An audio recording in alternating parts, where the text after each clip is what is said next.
Assalamualaikum warahmatullahi wabarakatuh.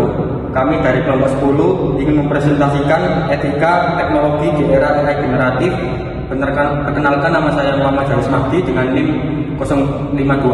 Perkenalkan, nama saya Fadil Ahmad Abdani dengan NIM 042. Perkenalkan, nama saya Dimas Andi Abdillah dengan NIM 090. Latar belakang evolusi cepat AI generatif seperti ChatGPT, Midjourney telah merevolusi cara kerja berbagai sektor dari pendidikan hingga industri kreatif. Pedang bermata dua, di balik efisiensi dan inovasi muncul tantangan etika yang mendesak. Batas karya manusia dan mesin semakin kabur, resiko akurasi informasi atau hoax, misinformasi, ancaman kebocoran data dan privasi, isu hak kekayaan intelektual atau HKI. Rumusan masalah mendesak, masalah etika apa saja yang paling krusial dan mendesak akibat penggunaan masuk AI generatif saat ini. Dampak hiji dan kebenaran, bagaimana teknologi ini berdampak pada hak cipta seniman dan validitas informasi kebenaran di masyarakat.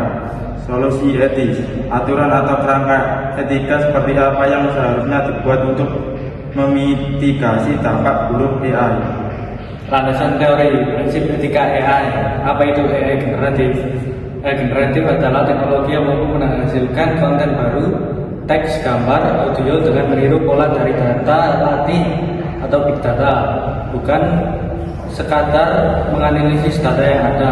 Prinsip utama etika AI: keadilan atau fairness, tidak diskriminatif atau bias, transparansi, menjelaskan bagaimana keputusan dibuat, black box problem, privasi, melindungi data personal pengguna, akuntabilitas, tanggung jawab pengembang atas dampak AI. Metode penelitian ini menggunakan pendekatan kualitatif deskriptif dengan kombinasi studi literatur dan eksperimen simulasi. Studi kasus menganalisis kasus nyata seperti defek politik, bias algoritmik, dan kebocoran data training. Simulasi dan eksperimen menguji respon model AI terhadap prompt netral untuk cek bias dan pertanyaan medis untuk cek akurasi.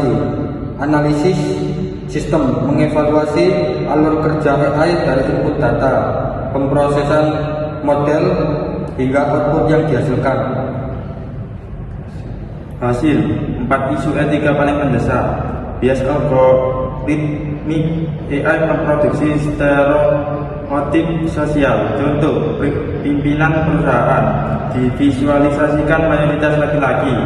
Privasi dan data leak, model AI beresiko menghafal dan membocorkan data sensitif dari dataset pelatihan. Misinformasi dan halusinasi, AI menghasilkan jawaban yang terdengar meyakinkan namun faktanya salah, berbahaya di bidang medis atau hukum, defek dan manipulasi, ancaman serius terhadap kepercayaan publik melalui video atau audio palsu yang sangat realistis. Data, bias gender dalam output AI, representasi gender berdasarkan eksperimen dengan prompt netral seperti pimpinan perusahaan atau tokoh profesional, AI menunjukkan kecenderungan bias yang signifikan. Bias ini berasal dari ketidakseimbangan dataset pelatihan yang diambil dari internet. Data lonjakan kasus, peningkatan laporan penyalahgunaan defect dari 2018 sampai 2024. Dampak hak cipta dan validitas informasi, ancaman bagi seniman.